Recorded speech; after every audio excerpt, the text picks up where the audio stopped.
હવે ફાયર બ્રિગેડમાં પણ ફરજીવાળો છેલ્લા કેટલાક વર્ષોમાં સતત દુર્ઘટનાઓ થતી રહી છે.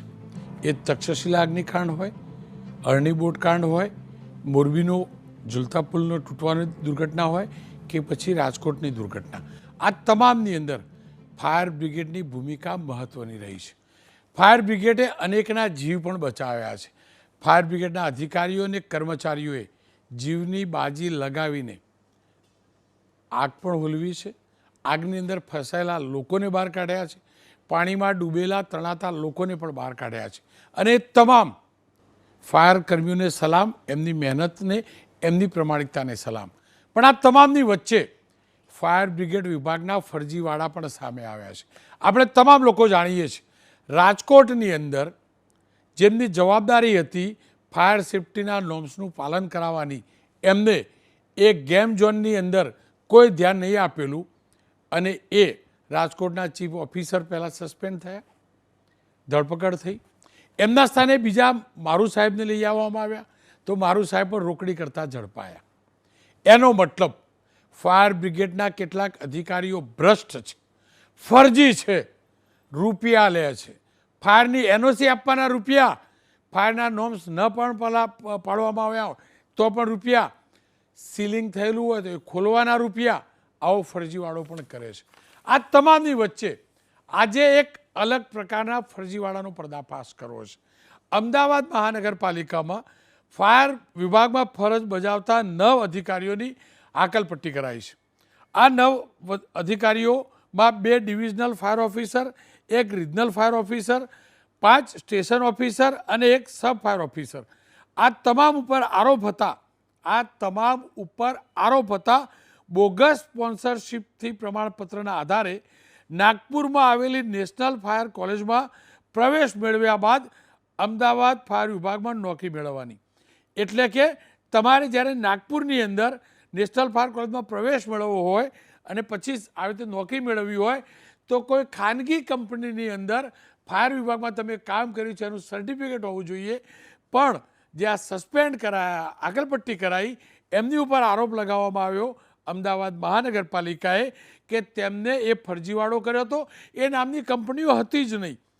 આ પૈકી અલગ અલગ જે નામ છે એ નામ પણ આપ જોઈ શકતા હશો. અને વર્ષ 2020-21માં બોગસ સ્પોન્સરશિપ લેટરના આધારે પ્રવેશ મેળવવાનો વિવાદ ઊભો થતાં પોલીસ ફરિયાદ પણ કરવામાં આવી. પોલીસ ફરિયાદ બાદ સીટની રચના કરી બોગસ સ્પોન્સરશિપ લેટરના આધારે પ્રવેશ મેળવનારાઓની એક યાદી તૈયાર કરાઈ, જેમાં કેટલાક નામ ખુલ્યા. અમદાવાદમાં વિવિધ ફાયર સ્ટેશન ઉપર તેઓ ફરજ બજાવતા અધિકારીઓ હતા, તેમની તપાસ કરાઈ અને તપાસ બાદ ટર્મિનેશન નોટિસ આપી 10 દિવસમાં જવાબ રજૂ કરવાનો સમય માગવામાં આવ્યો. તેમના તરફથી કરવામાં આવ્યો ખુલાસો સંતોષકારક નહીં જણાતા મ્યુનિસિપલ કમિશનરે તમામને નોકરીમાંથી પાણીચું આપવાનો હુકમ કર્યો.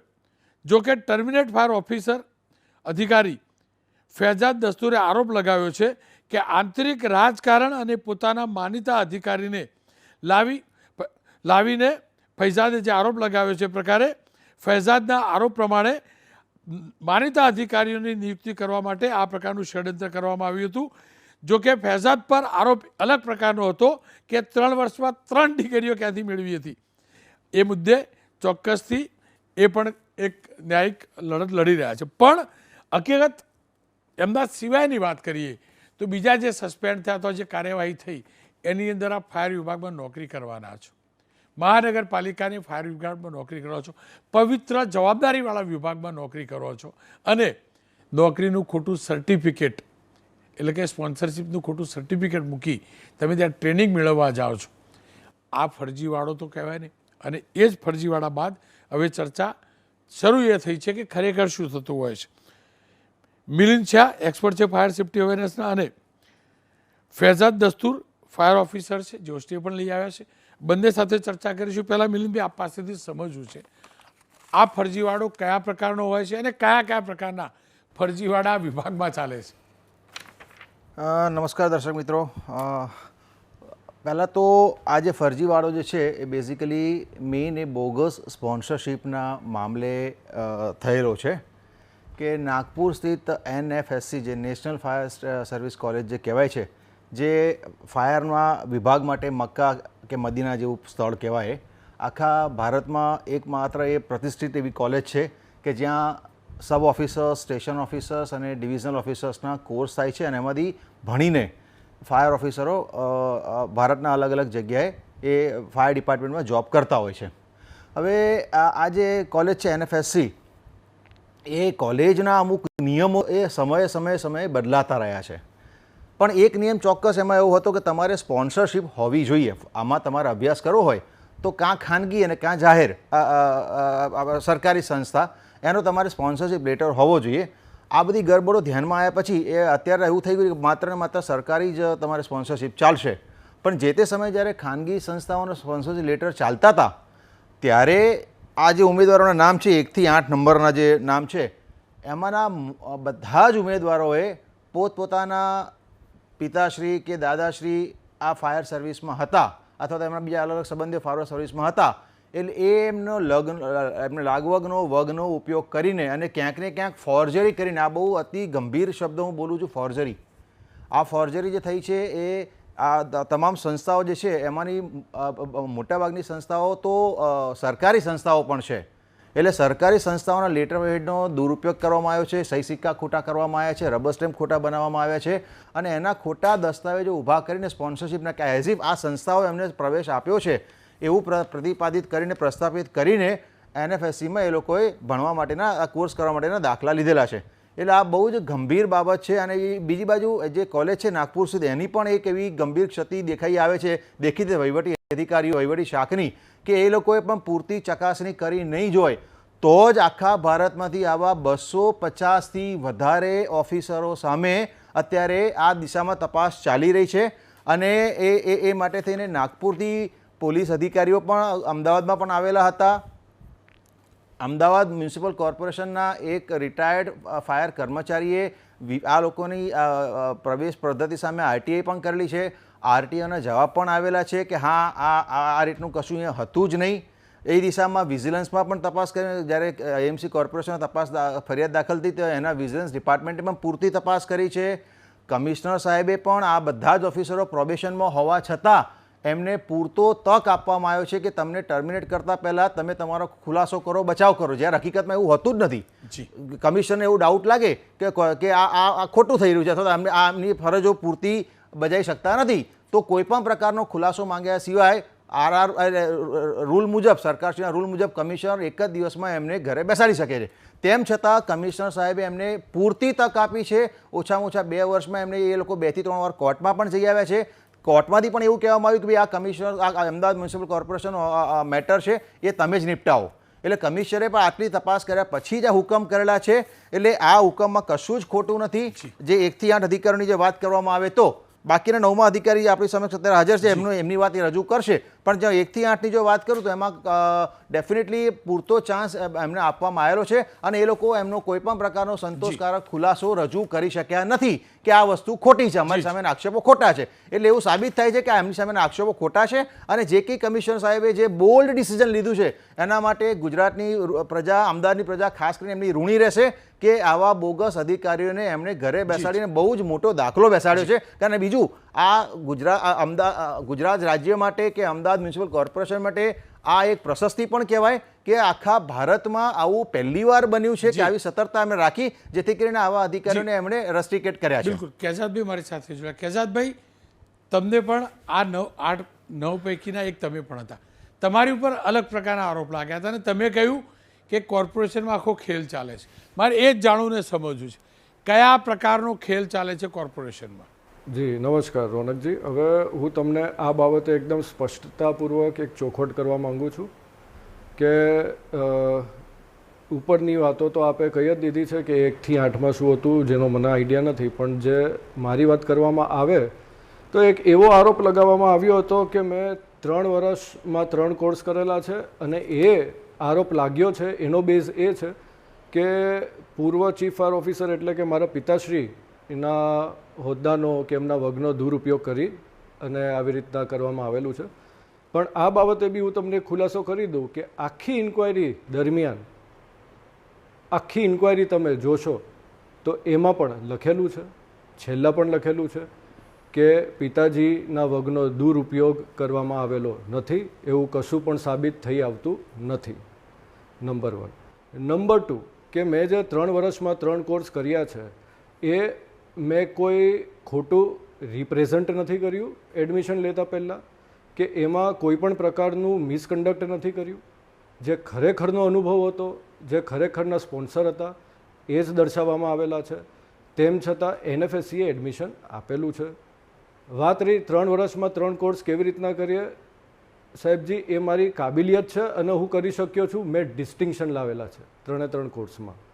એટલે જો કોઈ એમ કહેતું હોય કે 3 વર્ષમાં 3 કોર્સ ના થઈ શકતો હોય તો એનું મોટામાં મોટું ઉદાહરણ શું કારણ રહ્યું કરેલા છે. તો શું કારણ રહ્યું કે તમને ટાર્ગેટ કરવામાં આવે? ચલો તમે કહો છો એ પ્રમાણે ટાર્ગેટ કર્યા, તો શું કારણ રહ્યું?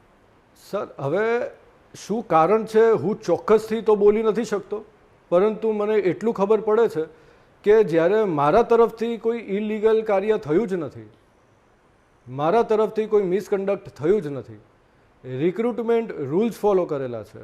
અમદાવાદ મ્યુનિસિપલ કોર્પોરેશનમાં બી જ્યારે પણ મારા પાસેથી જે દસ્તાવેજો મંગાવવામાં આવેલા હતા મેં બધા જ સાચા દસ્તાવેજો આપેલા છે.